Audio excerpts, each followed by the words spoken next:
우리 가운데 주신 은혜가 이 시간 풍성하기를 소망합니다. 일본의 전통적인 도자기 공법 가운데 긴츠키라는 공법이 있습니다. 보통 우리가 아끼던 그릇이 있는데 그 깨지면은 아무리 아끼던 그릇이라 할지라도 깨져버리면은 버릴 수밖에 없죠. 아깝지만 버립니다. 날카로운 파편에 다칠 수도 있고 또 이미 못 쓰게 되었기 때문에 그렇습니다. 그런데 이 킨츠키 기법은 다릅니다. 깨진 도자기 조각들을 버리지 않고 온나무 진액으로 다시 이어 붙입니다. 그리고 그 깨진 틈 갈라진 상처 위에 금, 또 은 이런 것들을 덧입혀서 장식을 하는 거죠. 결과는 어떻게 될까요? 깨지기 전에는 지극히 평범했던 그릇이었는데 이 수리를 마친 이후에는 세상에 단 하나밖에 없는 아름다운 그런 무늬를 가진 예술 작품이 되어서 그렇게 새로운 작품으로 태어나게 되는 겁니다. 상처를 숨기는 것이 아니라 그 상처를 황금으로 채워 가장 빛나는 부분으로 만드는 것, 이것이 바로 일본의 킨츠키, 그 공법이 가진 철학입니다. 깨져서 버려질 뻔한 그릇이 이전보다 더 값비싼 존재가 되는 이 과정, 오늘 본문에 담겨있는 복음의 이야기와 참 닮아 있습니다. 그런데 우리가 살아가고 있는 세상은 이 철학처럼 그렇게 생각하고 또 이해하지 않죠. 어떻습니까? 깨진 것을 금으로 감싸주기보다는 쓸모없다라고 그렇게 여기며 쉽게 내버리는 그러한 세상입니다. 사람을 대할 때도 마찬가지죠. 효율성을 따집니다. 실용성을 따집니다. 그 사람은 이제 끝났어 라고, 한 번 실수한 사람을 다시 쓰는 것은 참 어려운 일이야, 그렇게 이야기를 하곤 하죠. 더 나아가서는 그냥 맡은 일만 잘 하면 되는 그런 부속품에 불과할 뿐이다 라는 그러한 무서운 말도 서스럼 없이 내뱉기도 합니다. 사람을 고귀한 존재로 보기보다는 기능으로 보는 거죠.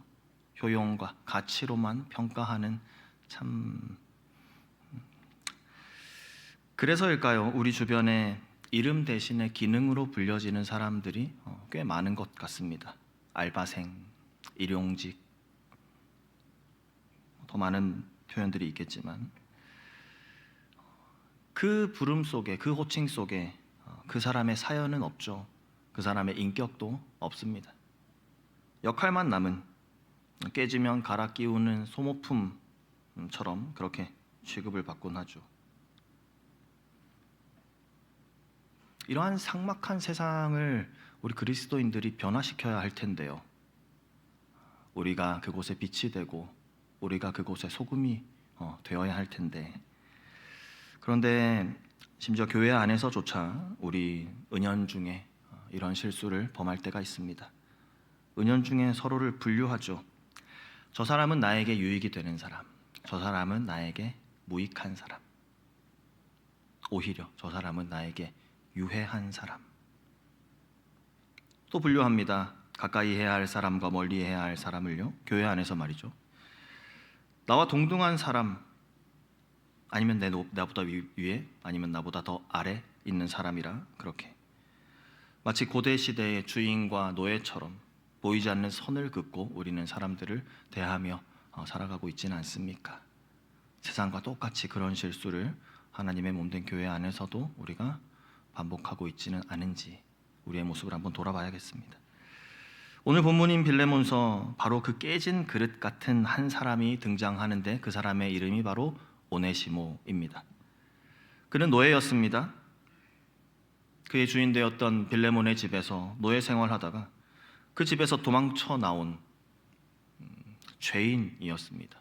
그 당시 시대 배경 가운데 노예가 주인의 집에서 도망쳤다, 이것은 인격으로 대해지던 존재가 아니었기 때문에, 마치 가축이나 물건 같았던 그런 노예였기 때문에 즉결 심판을 해도 아무도 뭐라 하는 사람이 없었던 그런 상황이었죠. 주인에게 금전적인 손해를 입히고 사라진, 그렇게 도망가 버린 주인의 노예였습니다. 사회적으로 이 오네시모의 인생을 어떻게 평가할 수 있을까요? 이제 잡히면 큰일 나죠. 산산조각난 인생이었다. 그렇게 이야기할 수 있겠습니다. 누가 그를 거들떠 보았겠습니까? 잡히면 처형당하거나 버려질 것이 뻔했던 그 운명을요. 그런데 그런 그가 어찌된 영문인지 감옥에 갇히게 되었고 그곳에서 사도 바울을 만나게 되었습니다. 그리고 그곳에서 예수 그리스도를 만나게 된 것입니다. 복음이라는 접착제가 그의 산산조각난 그 균열의 틈 사이로 메워지기 시작하는 것이죠. 예수 그리스도의 그 십자가 복음이 조각난 그의 인생을 다시 붙여가기 시작합니다. 그리고 바울은 그 깨진 틈을 사랑이라는 금으로 덮어서 그를 완전히 새로운 존재가 되었다. 그렇게 소개하고 있는 것입니다. 바울이 빌레몬에게 보낸 편지에 이런 내용이 쓰여 있습니다. 빌레몬이여, 이 사람을 보십시오. 전에는 깨어져서 버려질 그런 무익한 종이었으나 이제는 그리스도 안에서 빚어진 보배로운 내 형제입니다. 이렇게 소개하고 있습니다. 16절 말씀에 이후로는 종과 같이 대하지 아니하고 종 이상으로 곧 사랑받는 형제로 둘 자라. 우리는 혹시 누군가의 흠을 보고 깨졌다 라고 그렇게 손가락질 했던 적은 없습니까?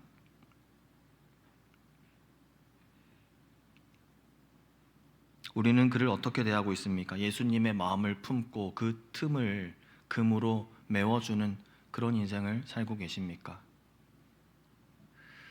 도망친 노예에서 사랑받는 형제로, 무익한 자에서 유익한 자로 인생의 가치를 역전시키시는 하나님, 그 하나님께서 이제 말씀을 통해서 우리에게 알려주시는 것이죠.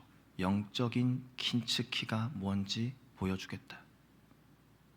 영적 킨츠키의 자리에 나와 함께 있자라고 이 시간 우리를 하나님께서 초대하고 계신 줄 믿습니다. 킨츠키 장인들이 가장 중요하게 생각하는 것 중 하나가 기다림이라고 합니다.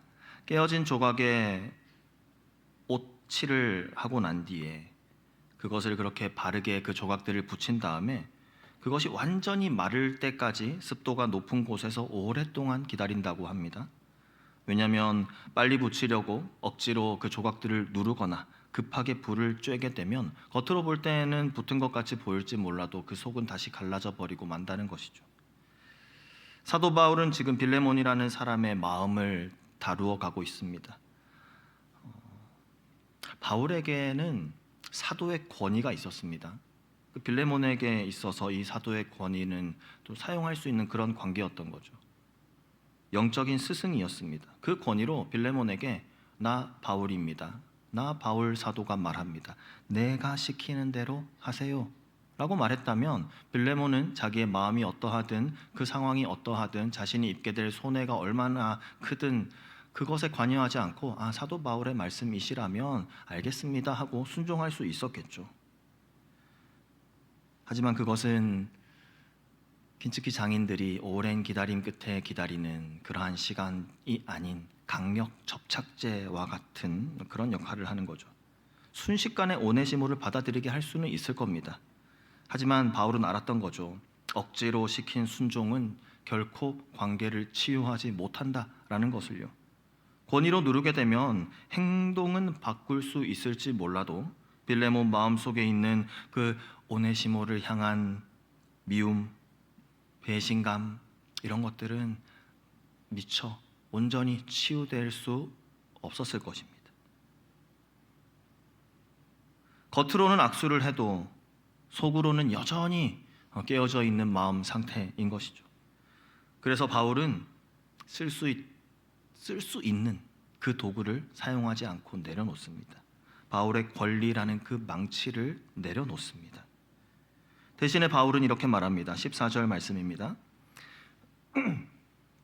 다만 내 승낙이 없이는 내가 아무것도 하기를 원하지 아니하노니 이는 너의 선한 일이 억지같이 되지 아니하고 자의로 되게 하려 함이라. 이것이 바로 사랑으로 해가는 긴츠키 공법인 겁니다. 바울은 빌레몬의 마음 안에서 사랑이 우러나올 때까지 그를 기다려 주었습니다.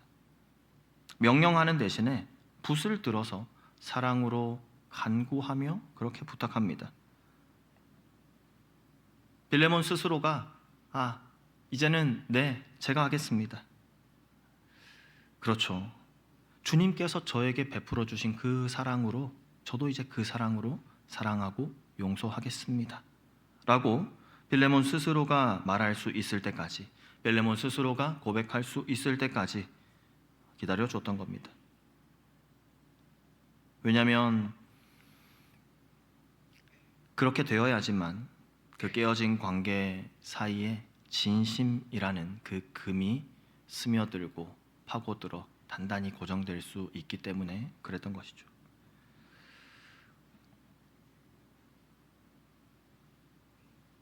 우리는 무엇으로 사람을 움직이고 있습니까? 우리 가정에서, 우리 교회에서, 우리 부서 안에서 한번 돌아봐야겠죠. 우리는 너무 바쁘다는 핑계로 또 바쁜 이 사회의 그 풍조를 따라서 효율, 권리 이런 것들을 앞세울 때가 더 많이 있습니다.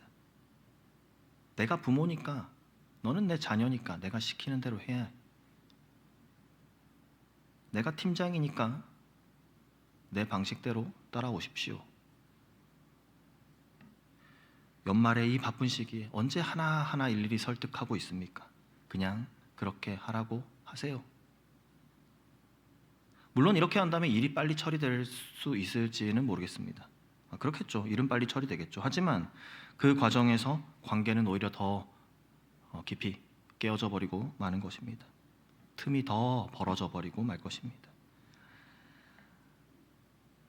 바쁜 일상 가운데 우리 생각해 봐야 합니다. 하나님께서 우리에게 맡기신 것은 일이 아니라 사람임을, 영혼임을. 우리도 바울처럼 할 수 있으면 좋겠습니다. 내가 할 수 있는 그 당연한 권리가 있다 할지라도 그것을 내 주머니에 넣고 대신에 겸손과 사랑을 꺼내 들 수 있기를요. 말하는 것이죠. 정말로 형제님께서, 우리 자매께서, 성도님께서 정말로 기쁨으로 이 일을 했으면 좋겠어요. 그때까지 함께 기도하며 기다리겠습니다. 이 기다림의 사랑이 공동체를 단단하게 그렇게 붙잡아 줄 것입니다. 이 긴츠키 공법으로 수리한 그릇을 보면은 깨진 자국이 사라진 것이 아니죠. 오히려 그 자국이 황금색 선으로 더 선명하게 보입니다. 하지만 사람들은 이 선을 보면서 어떻게 얘기할까요? 깨졌네, 깨진 그릇이네 라고 말하는 사람 없습니다. 참 아름다운 무늬를 가졌구나, 심지어 금이구나, 금값이 많이 올랐죠. 요즘에 저 그릇은 그릇 깨진 재료값 더하기 금값보다 상상할 수 없을 만한 가치를 가진 것이 긴츠키 도자기입니다. 사람들은 이 그릇을 보면서 예술 작품이라고 합니다. 결코 깨진 그릇을 다시 붙인 것이라 정도로 보지 않는 것이죠. 참 아름답다, 너무 멋있다. 저도 자료를 찾아보면서 저런 찻잔 하나 있으면 참 좋겠다 생각을 하면서 이렇게 사진들을 보았던 것 같습니다. 과거의 상처가 영광의 금으로 덮였기 때문에 더 가치 있게 보이는 것이죠. 오네시모를 보십시오. 그는 도망자였습니다.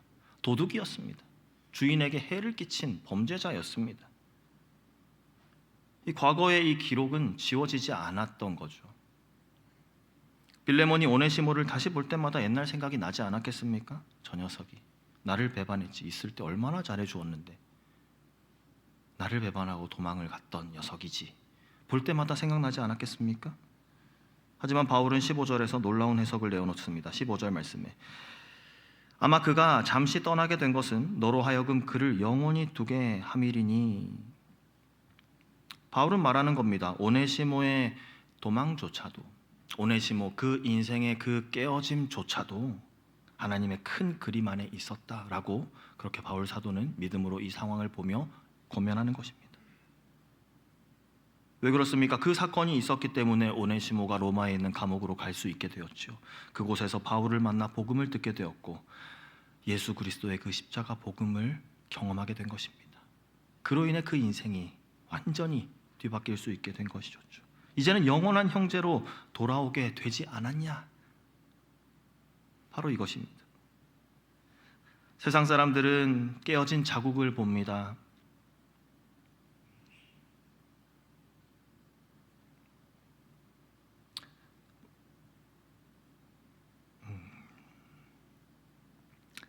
그 사람의 인생에서 경험했던 참 아픈 그러한 상처와 기억들을 정말 대수롭지도 않은 그러한 가십거리로 얘기하며 쉽게 말하곤 합니다.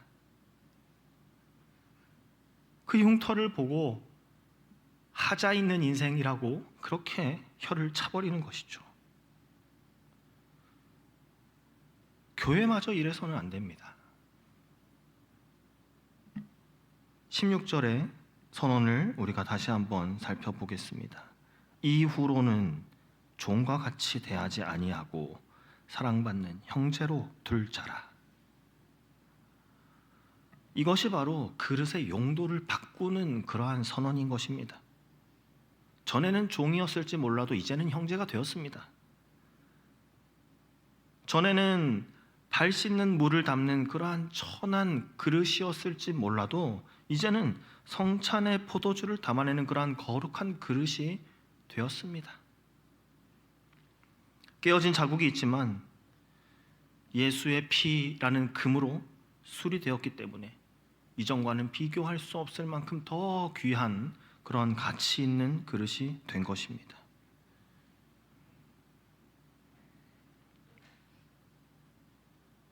생각나는 지체들을 한번 떠올려 보십시오. 혹시 마음에 안 드는 모습들, 부족한 모습, 그가 행했던 과거의 실수들, 그가 가진 그 깨어진 틈만 우리가 아직도 보고 있지는 않습니까? 믿음으로 바라보아야 합니다. 또한 믿음으로 고백해야 합니다. 하나님께서는 지금 그 사람을 빚어가고 계십니다. 그 깨어진 틈 사이로 하나님의 은혜가 흐르고 있습니다. 우리의 시선을 바꿔야 할 때입니다. 저 사람은 왜 저럴까 그런 판단의 눈이 아니라 하나님께서 지금 저 틈을 어떤 금으로 메워가고 계십니까? 하나님의 손에 맡겨진 그 깨어진 조각들이 그 하나님의 손길을 거친 이후에 얼마나 아름다운 그 작품이 되어 다시 돌아오게 될까요? 그런 기대하는 눈으로 바라볼 수 있기를 소망합니다. 우리가 서로를 형제님, 자매님, 우리 집사님, 권사님 부를 때에 그것은 이러한 신앙 고백이 담겨져 있는 부름이어야 합니다. 당신은 하나님께서 수리하신 걸작품 맞습니다. 하나님께서 정성스러운 손길로 새롭게 탄생시키신 하나님의 걸작품이십니다.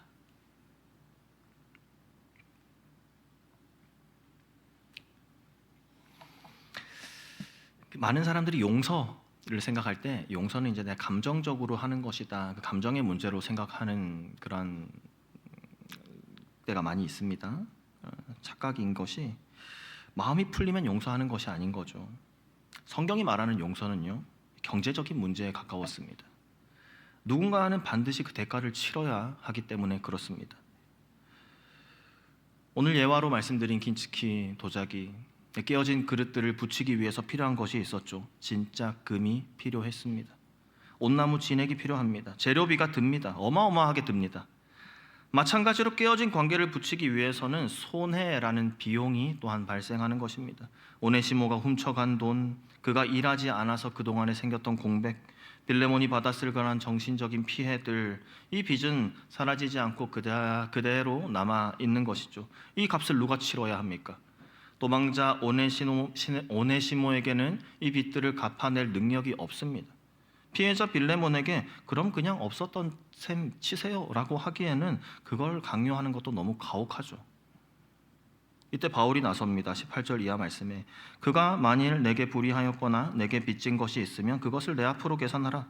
나 바울이 친필로 쓰노니 내가 갚으려니와 내가 이외에 내 자신이 내게 빚진 것은 내가 말하지 아니하노라. 바울은 지금 자신의 영적 또 물질적인 자산을 지금 담보로 걸고 있는 겁니다. 빌레몬이요, 그 비용 나에게 청구하세요.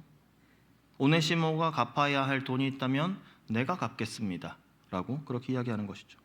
이 모습이 이 바울의 모습이 오늘 우리에게 울림이 되는 이유가 무엇입니까? 우리도 누군가로부터 이 담보되어 줌을 경험해 본 적이 다들 있기 때문에 그런 것이죠. 바로 예수님께서 십자가에서 우리를 위하여 하신 일이 바로 이 일이기 때문에 그렇습니다. 하나님과의 우리 사이가 그 깨어진 그릇처럼 산산조각 났을 때 우리는 그 빚을 갚을 능력도 없는 파산자들이었습니다. 그때 예수님께서 중보자로 오셔서 자신의 생명을 내어놓으시며 말씀하셨던 것이죠. 아버지, 저들의 죄값을 제 앞으로 계산해 주십시오. 제 피로 저 틈을 메우겠습니다. 제가 갚겠습니다.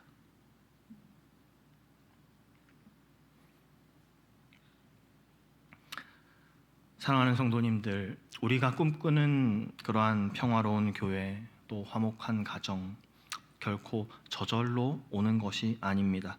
누군가는 바울처럼 지갑을 열어야 하는 것입니다. 자존심을 굽히고 먼저 사과하는 것, 그것이 바로 내 자존심이라는 그 금을 쓰는 행위입니다. 손해를 보더라도 괜찮아, 내가 감당할게 라고 말하는 것, 그것이 바로 내 시간을 쓰는 것입니다. 내가 희생하지 않고 얻어지는 화평은 가짜입니다. 오늘 우리와 누군가의 관계가 혹 깨어져 있지는 않습니까?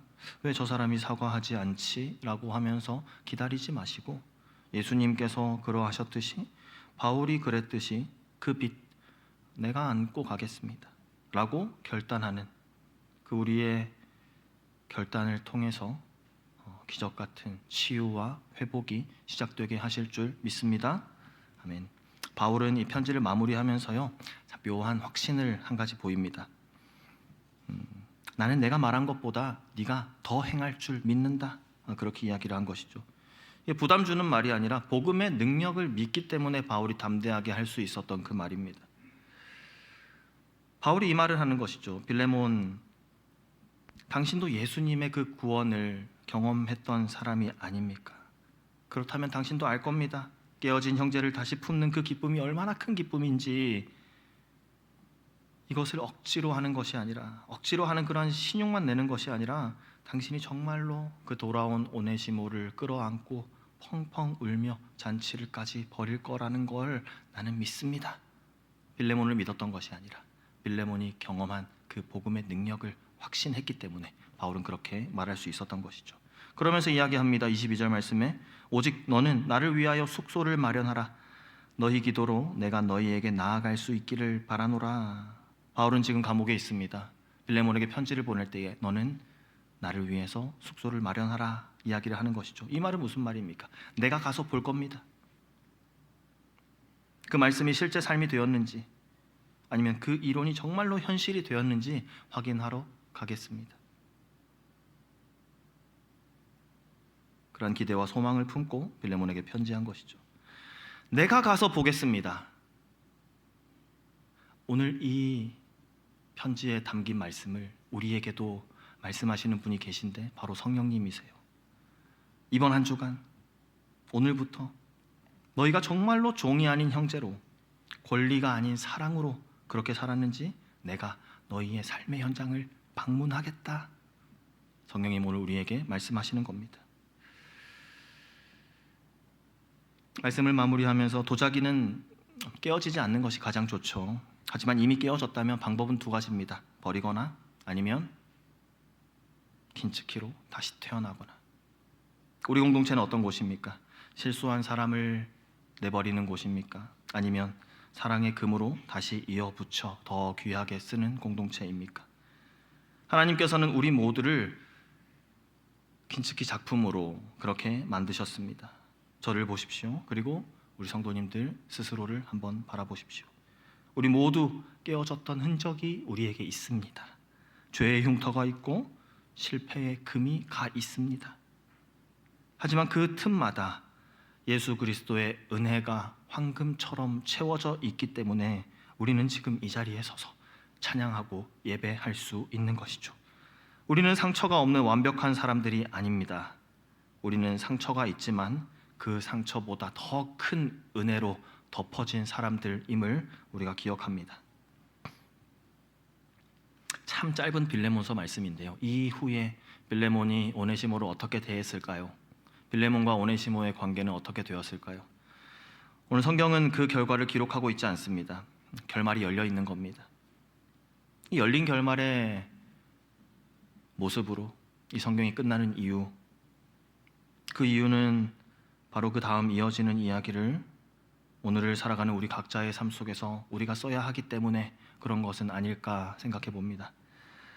우리의 삶에는 우리가 먼저 다가가야 할 그러한 관계, 또 다가가서 그곳에 금가루를 뿌려야 할 그러한 관계가 있습니다. 오늘 이후로 우리가 그들에게 다가갈 때에 권리의 망치 대신 사랑의 금가루를 들고 다가갈 수 있기를 소망합니다. 깨어진 관계, 소외된 지체, 아파하는 이웃을 찾아가서 정성껏 이어붙이고 그렇게 서로가 서로를 형제로 받아들이게 될 때에 세상은 그런 우리의 모습을 보며 우리의 교회를 보며 이렇게 말할 것입니다. 저기에 하나님의 정말 아름다운 걸작품들이 모여 있구나. 그 모습 보시며 하나님 기뻐하시는 우리 교회 되게 하시기를 간절히 소망합니다. 아멘.